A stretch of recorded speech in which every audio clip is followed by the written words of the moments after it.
Para mais uma volta segue a Ana Pereira e a Filomena Gomes. E já vamos com 5 horas e 2 minutos de prova. Estava eu a dizer há pouco, desde as 8 da manhã, os atletas estão em prova. Os primeiros acabaram em cerca de 4 horas, os últimos acabarão em cerca de 7 horas.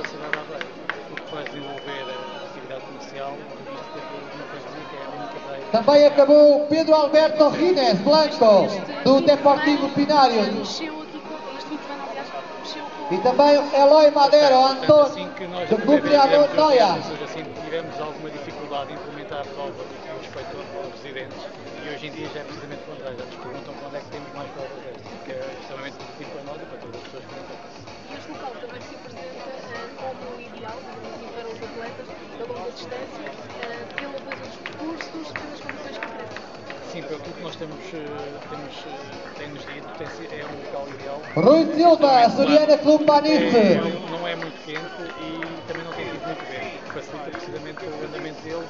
E também o atleta espanhol José Joaquim Barrientos. José Joaquim Barrientos. Para nós é extremamente importante, porque já a Aveiro por si já tem uma procura. Jonathan Martín Antona. E tendo nós, estamos localizados num acesso rápido à Espanha, penso que é uma prova que tem toda a capacidade de aumentar a nossa participação. Alfredo Sierra, Tribal Triatlon Valdemoro.